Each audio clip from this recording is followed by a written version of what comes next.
Hello, good morning. Good morning. Hi, Alan. How are you doing? Not bad. It's a gorgeous day. It's spring. No complaints. Our guest today is Alan Malak, and Alan Malak is a distinguished academic and a researcher. And today we're going to be discussing an exciting topic: redlining. This is the second time that I will be doing an interview on the matter of redlining. The first interview was with Price Fishback. Now it's your turn. Looking forward. What's redlining? Well, it's a term that's used very broadly, but generally speaking, it means excluding a neighborhood from either mortgage access or access to insurance or some other thing that's important for the neighborhood on racial grounds. And it's the term originated with the fact that back in the 1930s, an organization called the Homeowners Loan Corporation created a set of maps of American cities in which they color coded urban neighborhoods by the quality of the neighborhood on the basis of a whole lot of criteria. And they ranked the neighborhoods from A through D. And D were the worst neighborhoods, and the color that was used for those neighborhoods was red. And that's where the term comes from. Now, it's important to know nobody in those days, back in the 30s when they made the maps, used the term redlining.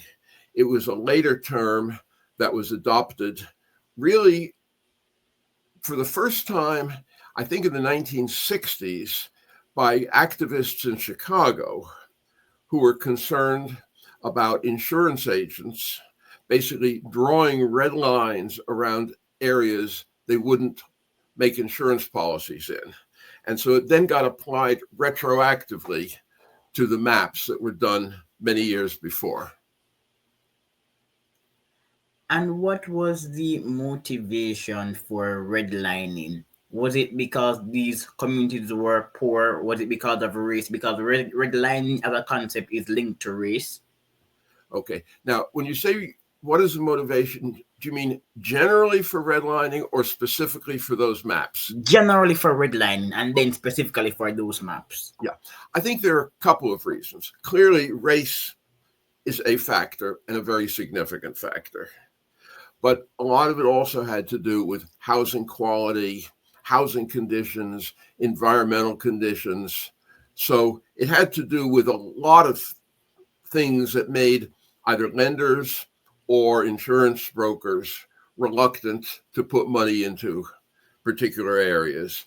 But race was often, and I would say very often, a factor. In one of your articles published on the site Shelter Force, you note the great majority, more than 4 out of 5 of the people who lived in the rated D areas in the seven cities were white. And the seven cities, these are Baltimore, Cleveland, Detroit, St. Louis, Philadelphia, Rochester, and Trenton, New Jersey. Yeah, it didn't. That's the interest. That's where the problem comes. I mean, if you talk about redlining as a sort of generic concept, that's one thing. If you talk about it specifically with respect to the maps, then it becomes different because the maps, as you point out, were made during the 1930s. Now, here's an interesting way of putting it. Most black neighborhoods in those cities were redlined, but most people in redlined areas were not black. And now a lot of that had to do with the fact that the criteria that were used to just make those maps included a lot of different factors. First, it had to do with most powerfully how bad housing conditions. Secondly, environmental impacts like pollution, factories looming over residential neighborhoods, and so forth. Thirdly, factors such as mixed use, density, overcrowding, things like that. And then, and this is where they asked the people who studied it, looked for evidence of the presence or invasion of Black people, immigrants, and other, shall we say, lower class populations. Now, the fact is, at that time in American cities, Blacks were a very small part of the population. Immigrants, and especially visible immigrants from places like Eastern Europe, Italy, Jewish immigrants, and so forth, with very different living patterns and behaviors and languages, were a far larger part of the population in those cities back then. So most of the neighborhoods that were redlined were actually lower income immigrant neighborhoods, particularly Italian, Eastern European, and Jewish immigrant neighborhoods. And Blacks were included, but were a small percentage, roughly 20% of the population in those areas. Alan, this claim is really controversial, and I think that you're going to have to explain it deeply for our listeners. The claim that the HOLC maps caused, in all or in part, the distress and disadvantage in today's low income black urban neighborhoods is a myth, not a reality. Okay. The first thing you have to know, and this is based on a lot of research by a lot of people, not myself, I relied on their research. People have studied the HOLC maps and the HOLC behavior in extraordinary detail. Now, let me go back to a little bit of 1930s history. In 1933, when FDR became president, the United States was in the worst mortgage foreclosure crisis in history, proportionally even worse than what we experienced in 2007 to 2009. People were desperate. The New Deal created the HOLC for a very specific and narrow purpose: to buy distressed mortgages from banks, of homeowners, from banks, restructure those mortgages if possible so that the homeowner could stay in the house and not lose their home.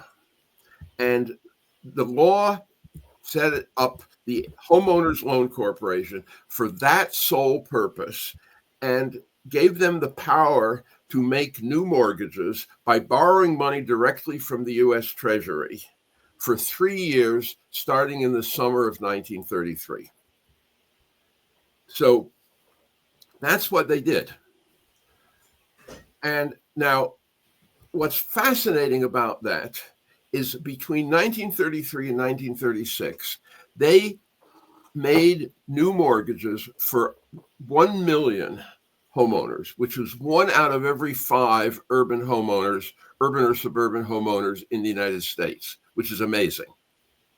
And during that period, and people have studied this, they made mortgages for Black homeowners at almost exactly the same rate as they made mortgages for white homeowners. Now, I'm not saying they were race blind, or as human beings, they were not necessarily racist. Perhaps their agenda had to do more with saving the banks and saving the homeowners. I don't know. But the fact is, they made mortgages essentially on non-racial grounds. So, number two, the maps were made after they had finished making mortgages. So, in other words, and this is the critical part one of the whole analysis, there is no evidence, and believe me, researchers have tried to find evidence if it's there. There is no evidence that anybody was ever denied a loan because of those maps. So this raises a huge issue. Now, the fact is, if you look purely at statistical associations, people can say, oh, I'm looking at the areas that were shown in red back in 1938, say, in this such and such a city. And now I'm looking at areas that are poor, black, and with all kinds of abandoned properties and other problems in 1995 or 2025. And lo and behold, they're the same areas. So people say, aha, somebody did something. Now, that doesn't make sense. Yes, the fact is that, yes, they are in many respects the same areas. Areas that were colored red on the HOLC maps in 1937 and 1938 are often the same areas that today are very low income, disproportionately black poverty neighborhoods. But here, this is a basic principle of statistical analysis. If you have two variables and they correlate, but you can't think of a plausible reason why they should have anything to do with each other, then the answer is usually that there's a third variable that relates to both of them and that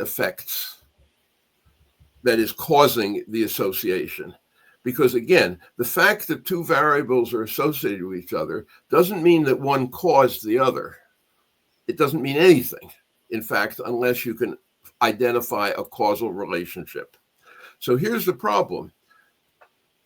Lots of people, scholars, media people, advocates, and so forth, have looked and seen this association between the maps and today's concentrated poverty and often black neighborhoods and said, aha, therefore the maps must have caused this concentrated poverty. But nobody has ever been able to show anything that the maps did that might have led to that.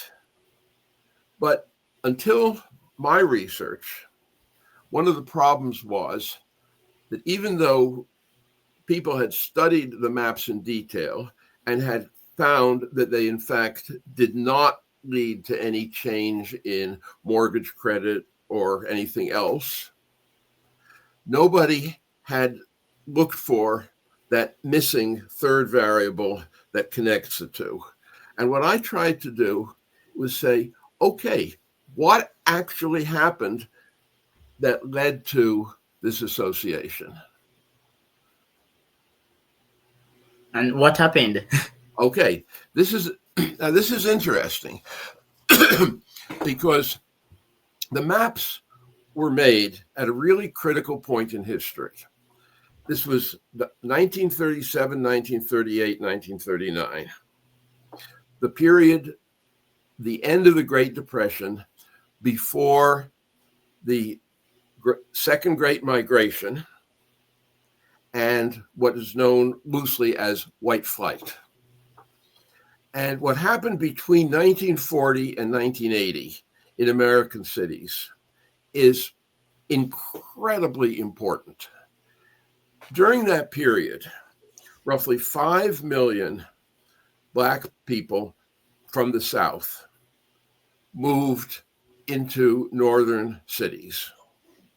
During the same period, 15 million white people from those cities left those cities either for the suburbs or for the Sun Belt. Now, people didn't either move in or move out at random.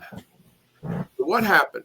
Remember, the areas that were shown as red, the quote redlined areas, were the worst areas in the cities from the standpoint of housing quality and environmental quality. They were also the cheapest areas in the city. So those areas had two major impacts during and after World War II. First, the most whites left those areas. These are mostly the children of immigrant families who came back from serving in the war, didn't want to stay in the neighborhood, couldn't stay in the neighborhood because the housing was too bad and too full. So they left. Meanwhile, people were leaving, white people were leaving from all across the cities. Now, meanwhile, the black families moving into American cities distributed themselves by income. Now, people want the best housing they can afford, basically. So if you were a black professional in 1950s, say Rochester or Cleveland or so forth. Now, before the war, you're likely to be living in that D area, the redlined area, because you had legally imposed segregation. You didn't have access to other neighborhoods. Now, with millions of whites leaving the cities, you had access to any neighborhood in the city that you wanted to move into. Now, you did not have access to the suburbs because the FHA, the Federal Housing Administration, which was a racist organization, was imposing racial covenants and racial limits on the new suburban developments that were happening. But you had a lot of choices in the cities. So, and the people moving in, the blacks moving in, had similar choices based on their wealth and their income. So what happened is this. Between 1940 and 1980,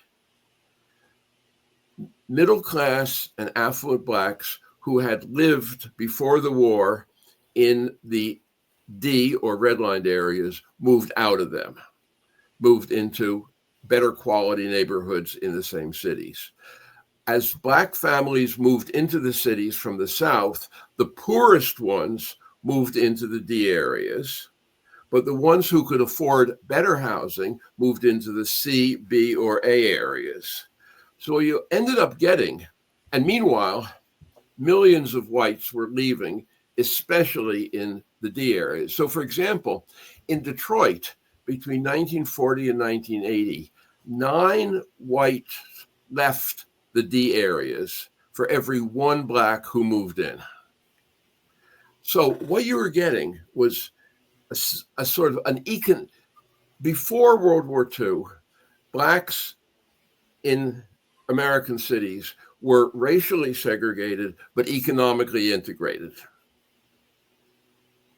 After the war, as a result of these shifts, the black community in American cities became economically segregated or disparate. So the poorest blacks either stayed in or moved into the D or redlined areas. And those areas became concentrations of poverty because that's where only the poorest blacks moved. Any black family that had enough money to move into a better area did so.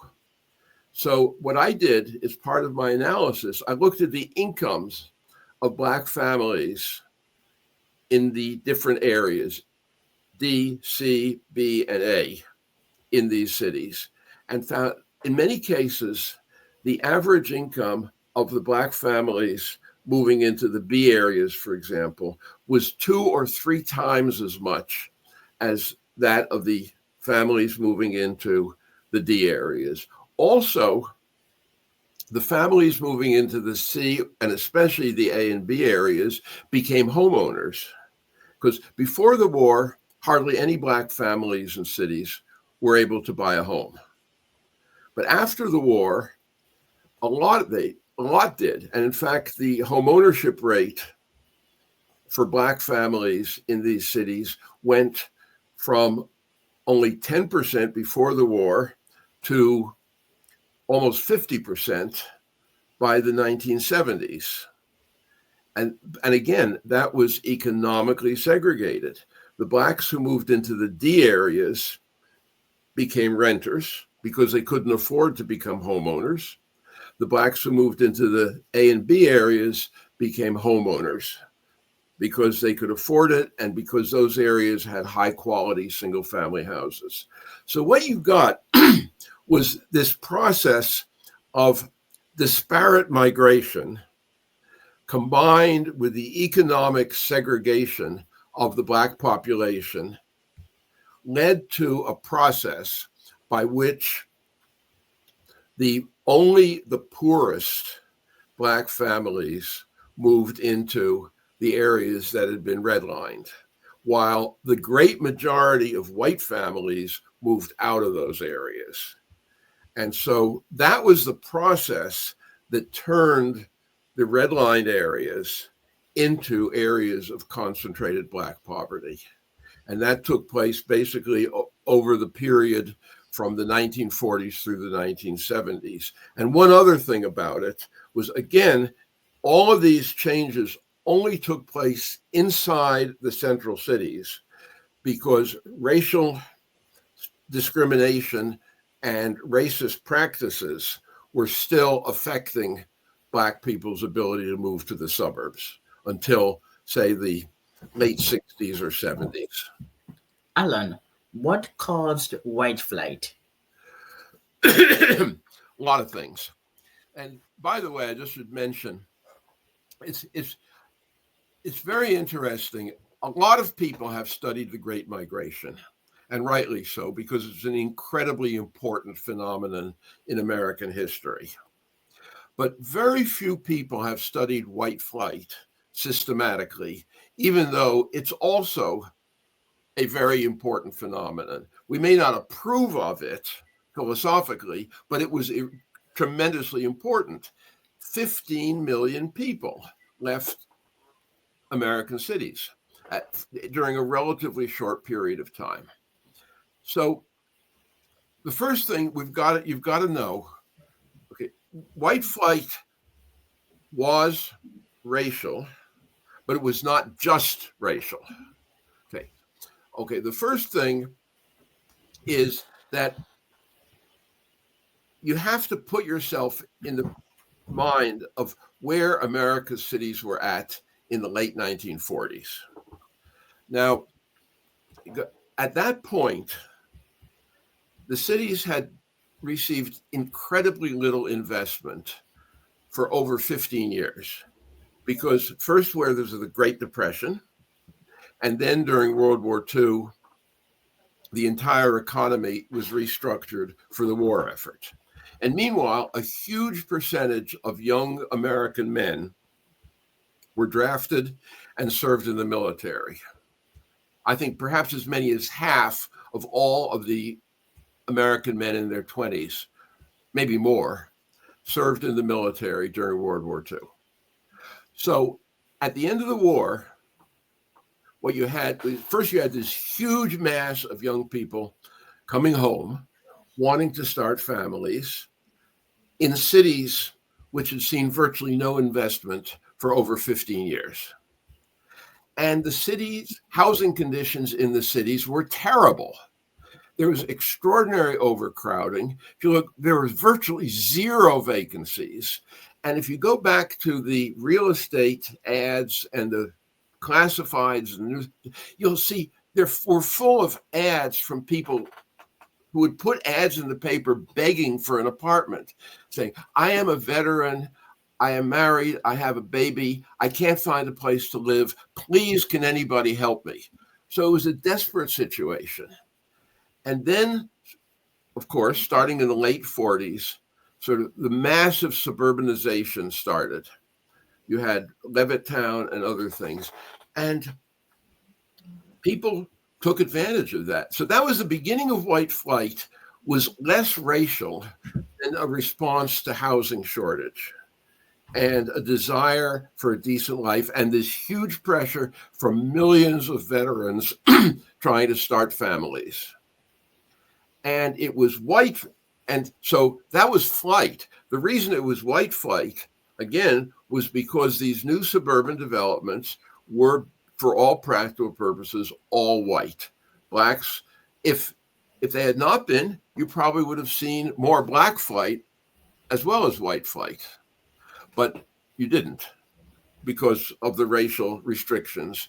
And the FHA, which was a critical lender at that time, imposed racial restrictions on the developments that they financed until President Kennedy issued an executive order in 1962, basically saying to the FHA, stop discriminating against Black people. So during this critical period, it was only white people who had the realistic option of moving to the suburbs. Now, as more Black people started moving into the cities, the white flight became more racially driven.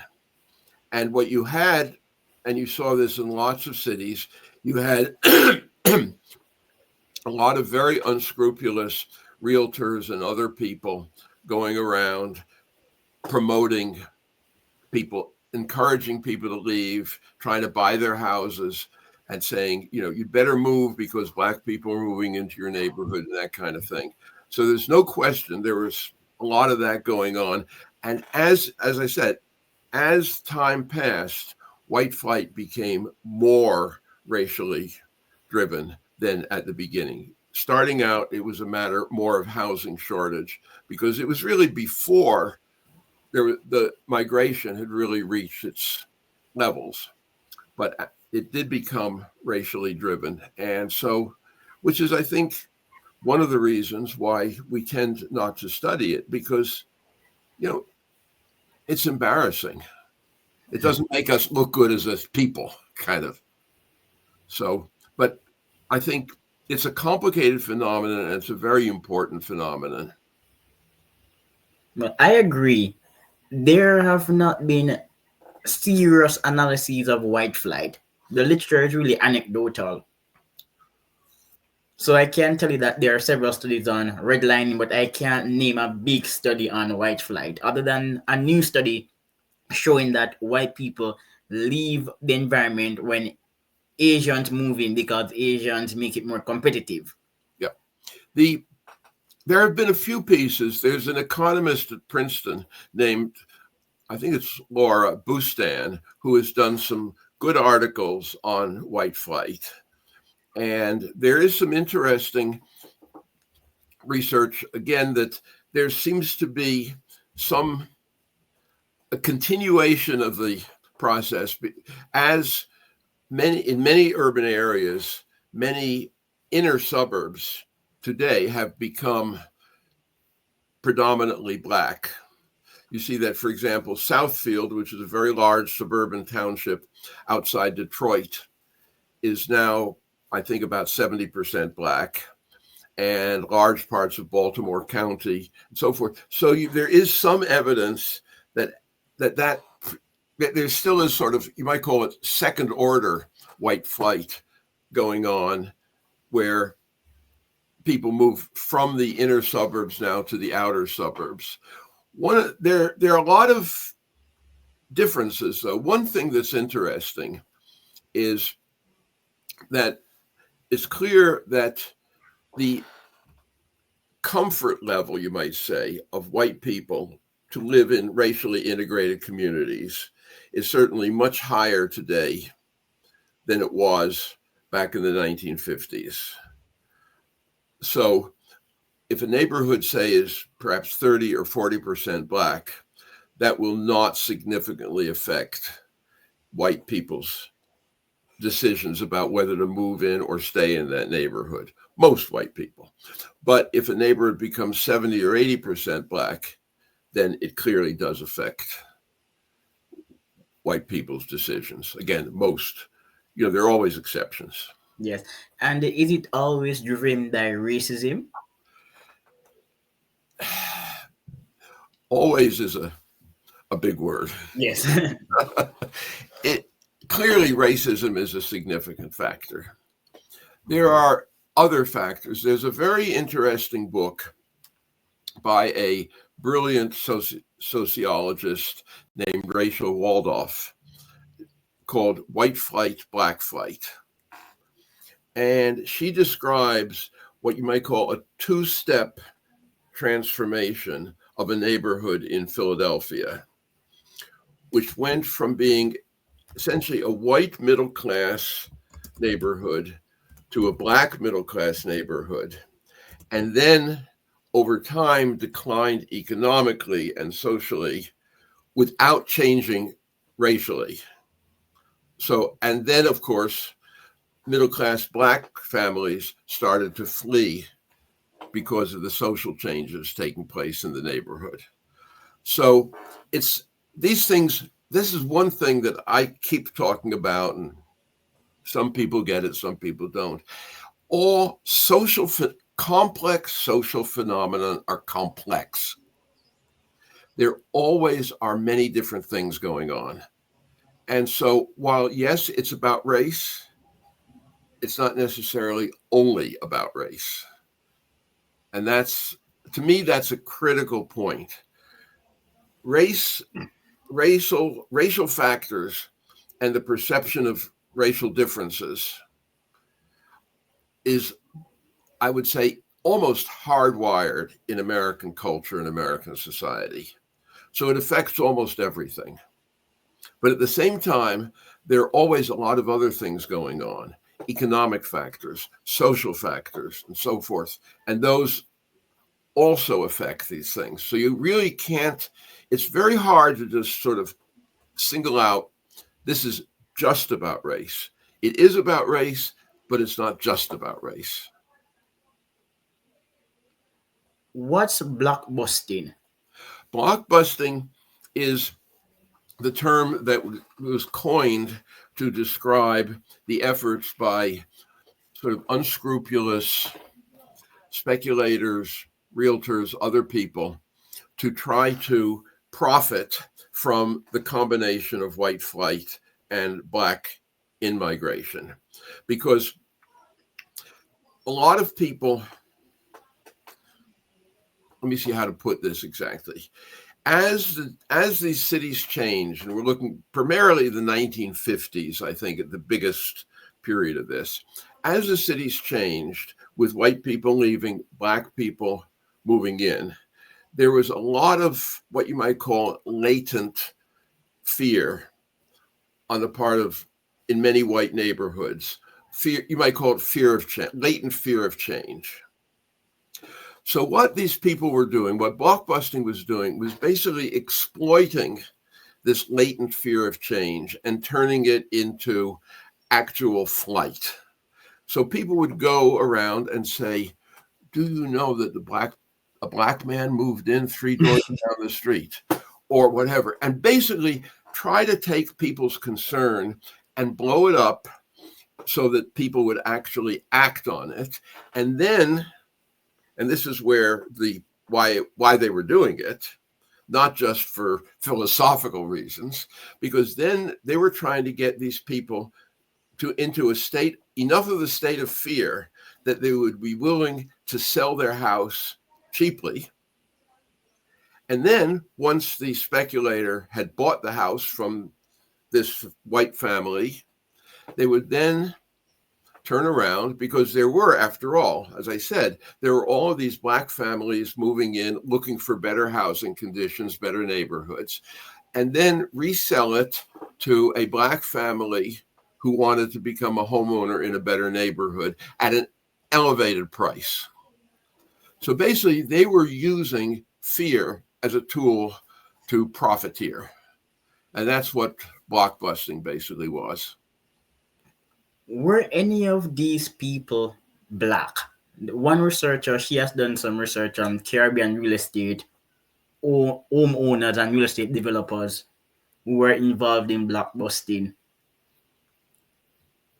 I don't know, actually. I haven't seen the, I'd be interested in looking at the research. I mean, Okay. I mean, it's always possible. You know, greed is colorblind. And what's our racial covenant? Okay, racial covenants were an older, very clever mechanism. You see, again, I have to go back into history to provide the context. In 1910, city of Baltimore came up with an ingenious solution, as they thought, to the fact that what happened was a black lawyer and his family moved into a house in a white neighborhood in Baltimore, and there was an uproar.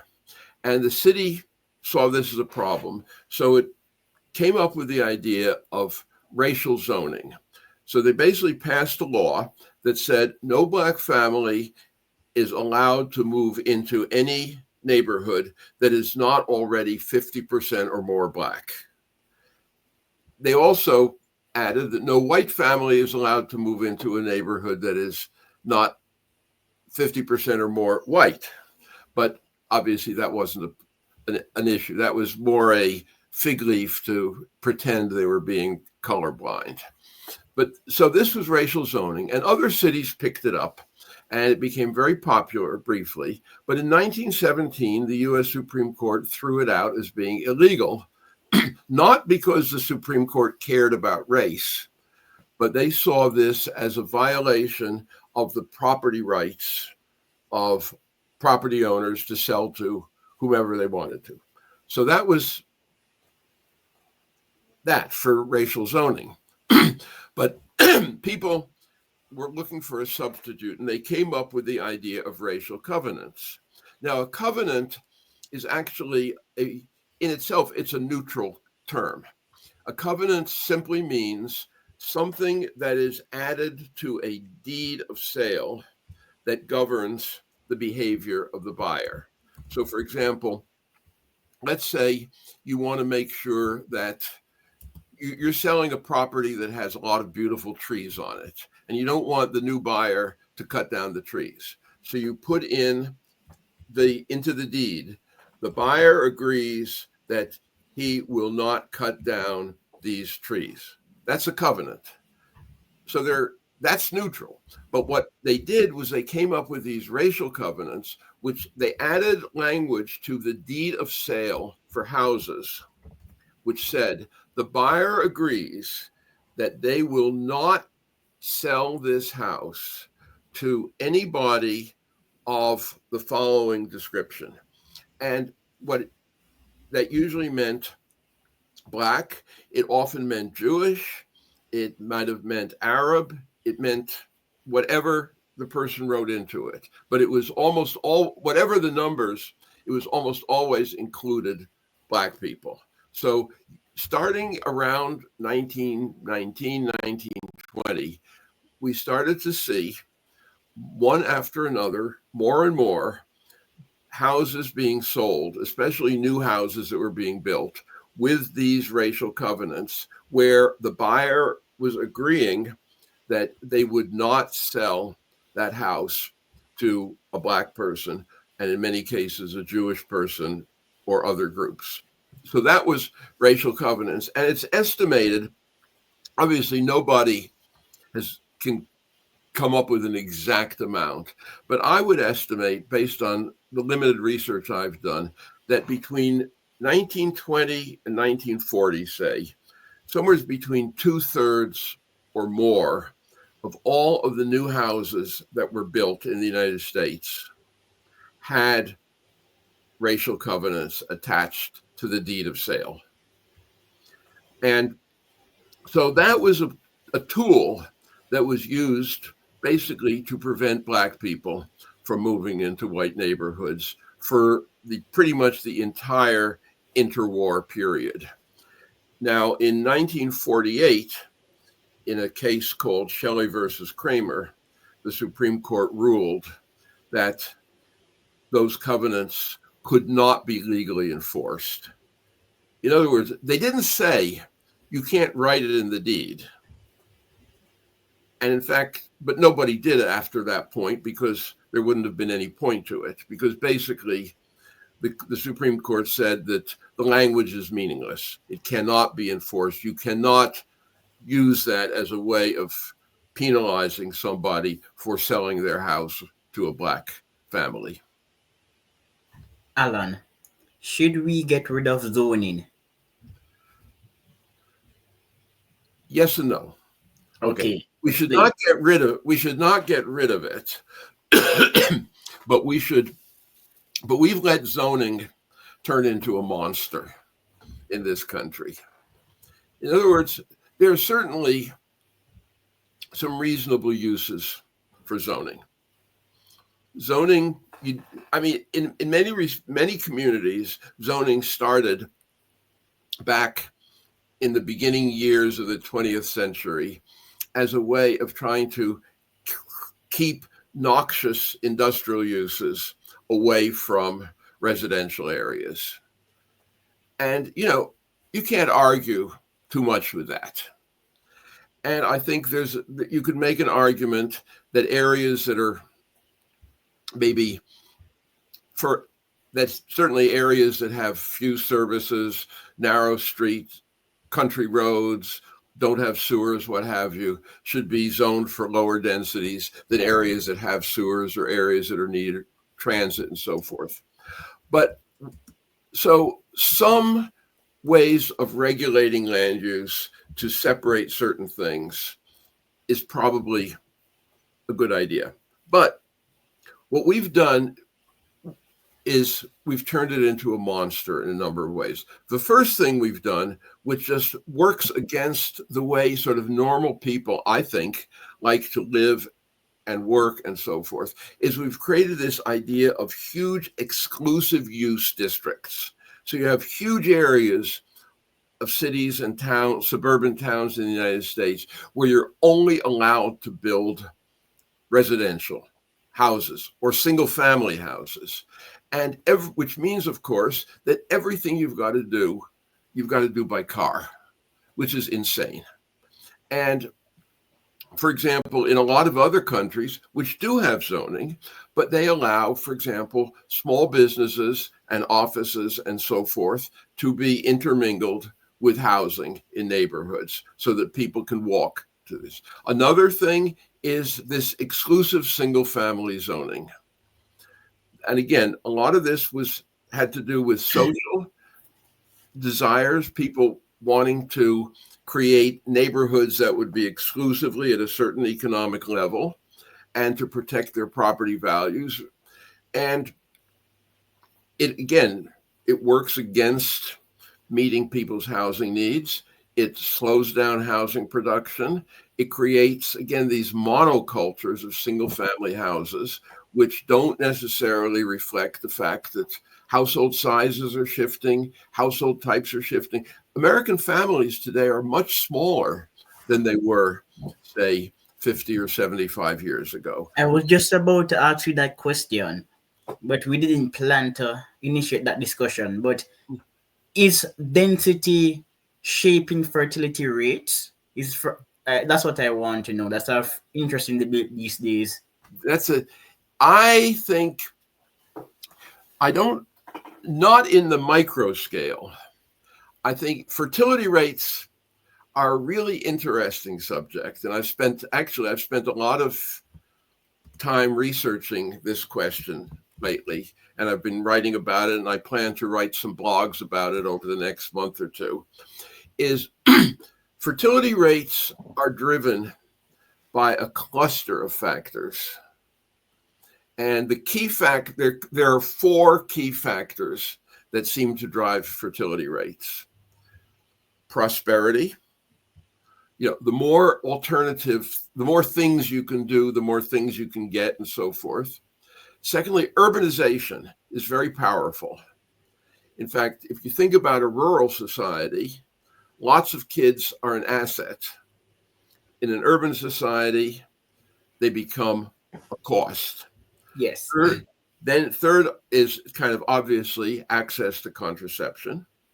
And then fourth, and this may be the most important one of all four, is the increase in access by women to higher education and greater job opportunities. So when you get all these four coming together, especially in Europe, the United States, and especially in East Asia, birth rates plummet. And the interesting thing is, nobody has figured out a way to turn around birth rates significantly. And I mean that very literally. Nobody. I agree. Lots of people have tried. I mean, there are probably 20 or 30 different countries that have tried different Usually strategies. they're usually failing. So for example, some argue that if you elevate the status of motherhood, then women will have more children, but that's applicable in a developing country context. In rich countries, incentives don't encourage women to have more children, and the women who are encouraged to have children are poor women who want money. That's why they are responsive to the incentive. Yeah, but and even they are responding less and less because as the culture, because they're part of the same culture after all. But there's a great example. If you look at Korea, South Yes. Korea, I mean, but they have the lowest birth rate of any country in the world. Okay, but there's a very interesting dynamic going on. Obviously, they are prosperous, they are urban, they have access to contraception. But when it comes to women, now they're women in South Korea are in a real double bind. On the one hand, the society encourages them to go to university, to get degrees, to go to work, to become part of the workforce. On the other hand, the society is also very patriarchal. Yes. So once they get into the workforce, they find that there are glass ceilings, that their labor is wanted but not equally rewarded. And also, they find that if they get married and have children, that their husband expects them to take complete responsibility for the home and the child. So they're caught. And so there is a huge reaction against marriage and against motherhood going on in South Korea. And the birth rate is so low as to be almost inconceivably low. Yes, it is. And South Korea, as you stated earlier, is a traditional society. Yeah, So although it's developed and educated, women are still confined into a particular image of of who a woman should be. exactly. And they don't like it. And there's a movement in Korea. For me, Before B, yeah. Now, I'm not saying that's a mass movement. It's hard to tell how many people actually believe it, buy it completely, but it's symptomatic of a real reaction. And the upshot is the average, the fertility rate, and I'm sure you're familiar with the basic proposition that 2.1 women over their lifetime yes. is the replacement rate. Well, in the United States, the current fertility rate is about 1.6, which is well below replacement, but it's still up there. In Korea, it's zero point 0.7. Wow. I mean, that is, I would say until recently, most professional demographers, if asked, would have said, that's impossible. You can't have a rate that low. But it is.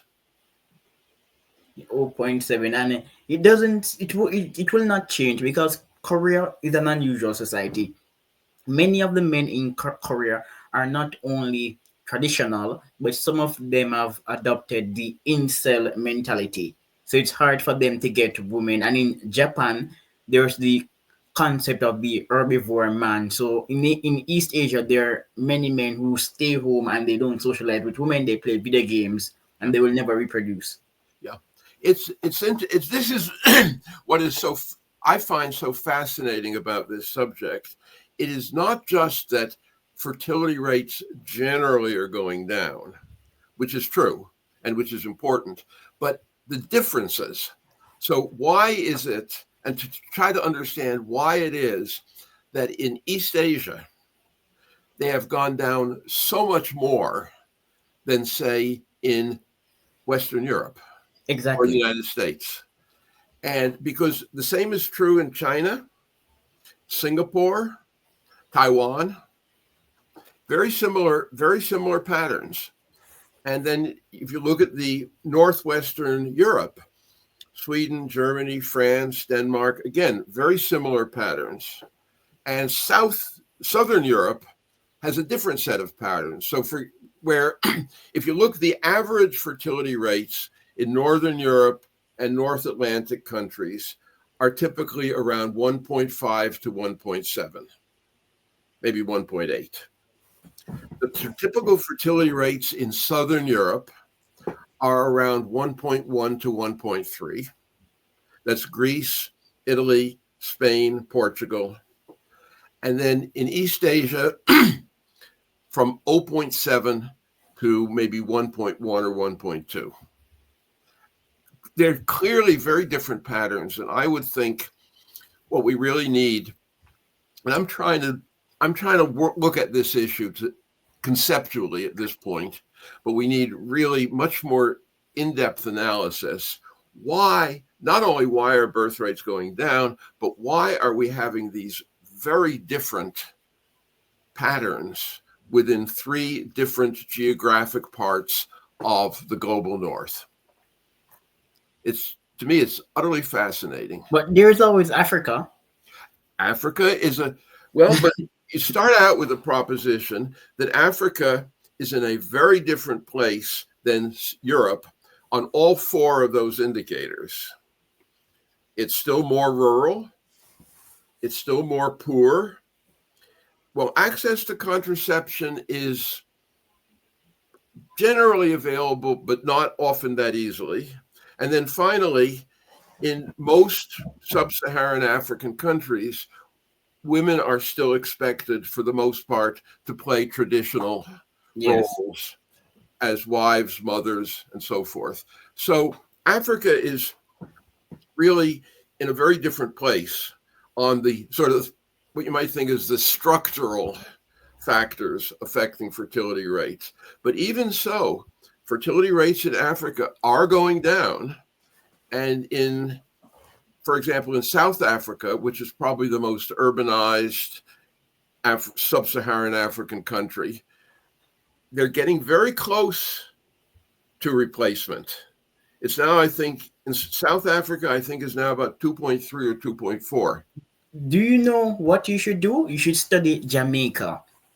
Jamaica is entering into a fertility crisis at the moment, and Jamaica became an aging population before getting rich. It's still not rich, it's an upper middle income country, but it has been aging for a long time, and fertility rates are not growing. I think that Jamaica is one of a series of countries. People thought, and one of the things that's interesting, demographers have to constantly rethink their assumptions because the world is changing faster than the profession of demography is changing.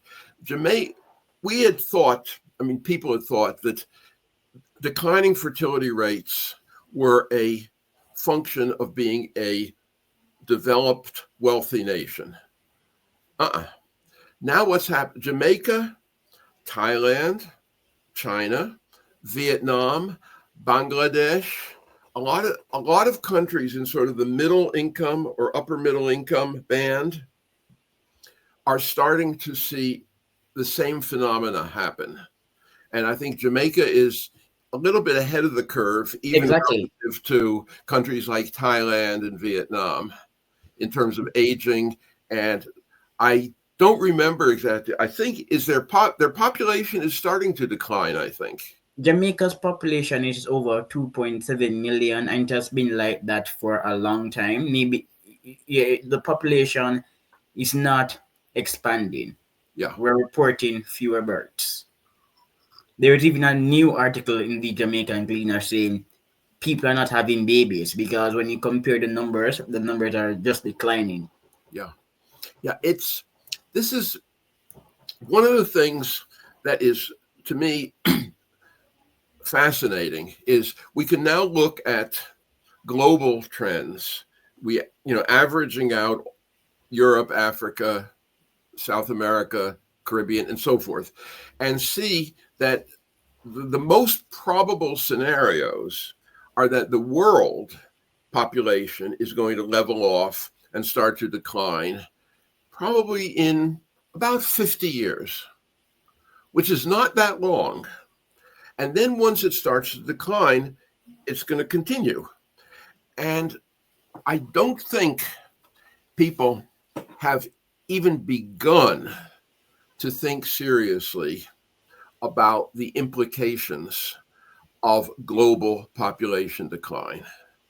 I don't think, frankly, outside of maybe Japan a little bit, so forth, very few countries are even thinking seriously about the implications of their own population declines. And so what you see is people calling for, oh, we have to do something. We have to convince women to have more babies or whatever. But instead of saying what I think a realistic policy maker should be saying, hey, our population is going to decline. We don't have tools to change it. How will we respond socially, economically, spatially? How will we change our economic model around population decline? Because our whole economic model, global economic model, is based on growth. And long term, how will we change our economic model to reflect smaller populations? Because something I don't think a lot of people appreciate, the global economic model is a model of large numbers. It's based on the idea that you can make millions of such and such a product, or you can specialize to an extraordinary degree. If you have 1 million university students in a country, you can have specializations and develop skill sets that are very sophisticated and very complex. If you have only 50,000 university students in a country, you can't do that. So there's so many things that are impacted by population decline that people are not ready, I guess, to sit down and seriously start thinking about. And then there's the implications for innovation. The bigger the population, the higher the probability of people being innovators. Absolutely. And the greater the ability of people to specialize and to develop the very particular skills needed to innovate in a particular area. And you're absolutely right. I think that's likely to be seriously at risk. And again, nobody is really thinking And about how. furthermore, people are not thinking about the genetic implications of a smaller population. Uh, So that's a new thought I have been yeah, I, developing for some time. How will that affect the distribution of certain traits in the population, certain diseases, resistance and immunity? Those are important issues. yeah, that's probably a more long term one. Yes. I think, but this is why I think the long term thinking is important, because if we extrapolate from these population trends, now go back to Korea. Now let's say Korea continues pretty much on the same demographic trajectory.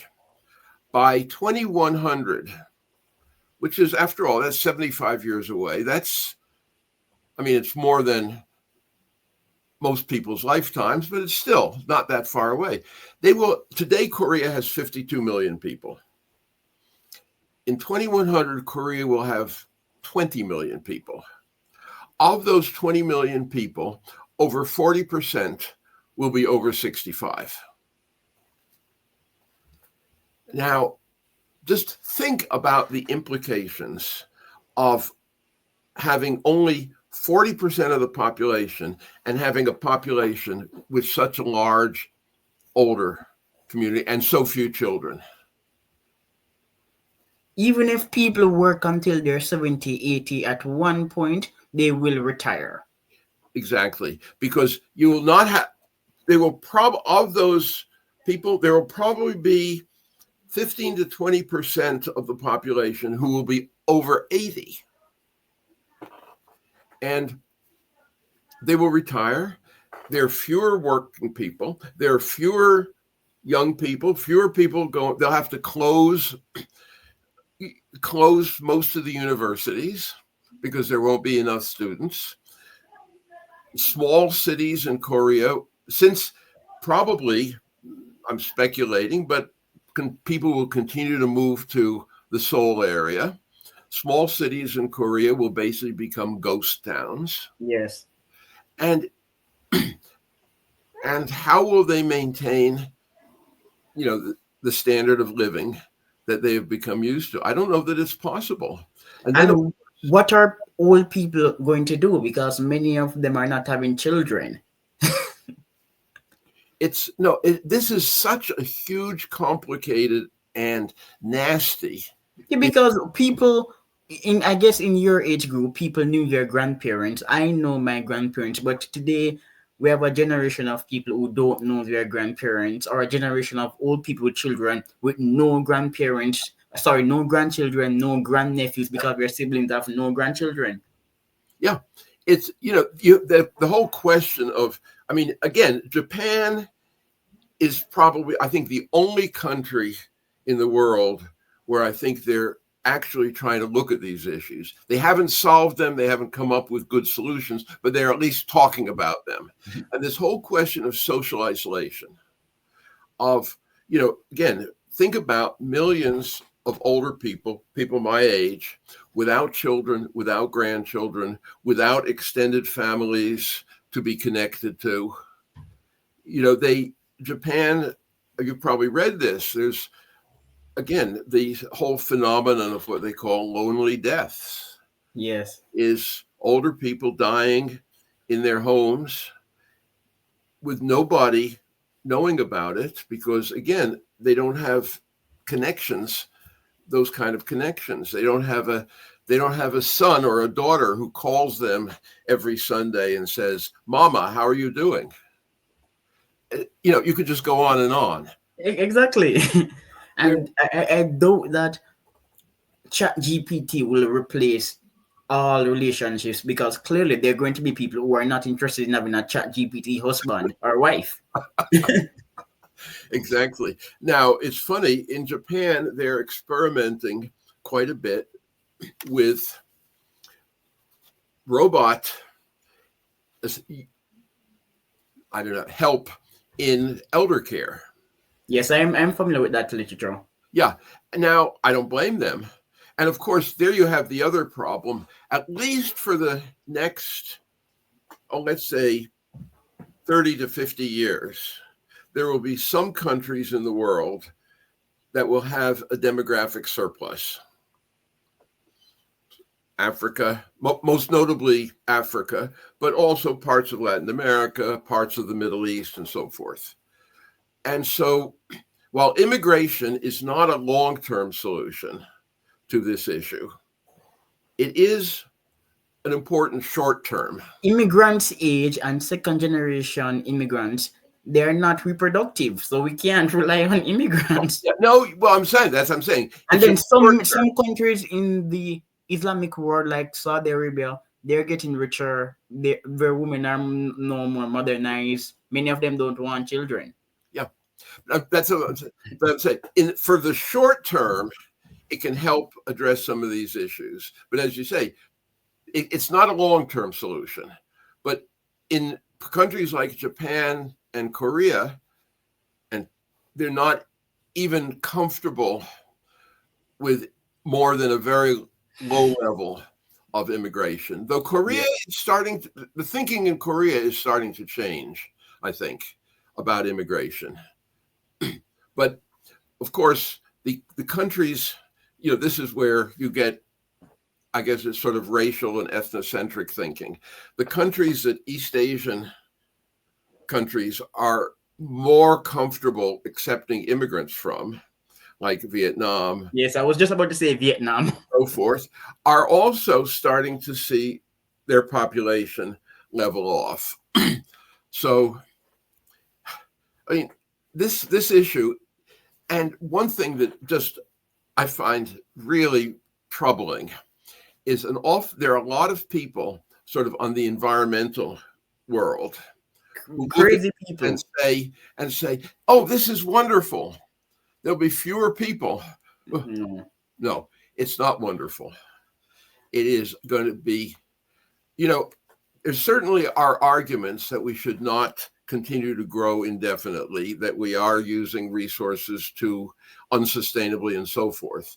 But anybody who thinks about it has to realize that population decline is going to be extraordinarily messy and problematic socially, economically, you name it. I don't think it's a surprise that if you look at Europe, at Germany, the greatest support for the extreme right wing parties comes from areas with the greatest population decline. Because I think population decline is very, very problematic for the people who are living through it. And it's going to get worse. Yes. All right. We have had a great discussion. We're wrapping up. Thanks for coming on. And do you have siblings? Two. Do you have grandnieces, grandnephews? I have 5 grandchildren. Good for you. But it's funny. I was at the wedding of my oldest grandson this last weekend, Okay. and I was thinking, of the 5, he may be the only one who will have what we might think of as a traditional family, home, children, and so forth. Why? Because I'm just looking at the patterns. All of these children, they're not children.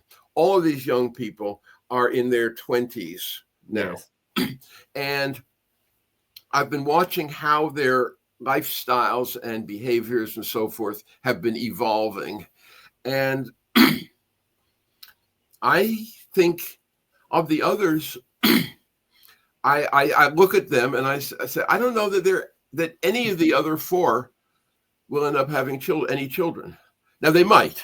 I haven't ruled it out, but I think it's quite possible that none of the other 4 will have children. Only the one who just got married, because he and his wife clearly want a traditional kind of life, family, home. They've already bought a suburban house. Okay. And for themselves, they have 2 dogs, so they will definitely have. I shouldn't say definitely. I expect them to have children. Okay, so you could have a great grandchild in your lifetime. Oh yeah, decent chance. Decent chance.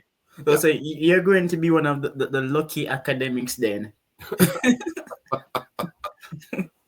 Well, interesting because I interview a lot of academics and you have adult grandchildren. Most of the academics I've interviewed, they're really old and their grandchildren are like 2, really young. Well, I was fortunate in a way. I inherited my children. I married a woman who already had 2 children. Okay. So they're my children, and their children are my grandchildren. Okay. And so I got a head start. Oh, so did you have any children with her? No. Okay. Well, you got a head start anyway, but most of other people, academics in your age group, they have nothing. Well, it depends on what's my age group. I'm 80. I think maybe 78. I don't know. Because you say you have an adult grandson, so I'm like, more than like you're like 80. Yeah. Hey, All right. it happens. One thing, every year you get a year older.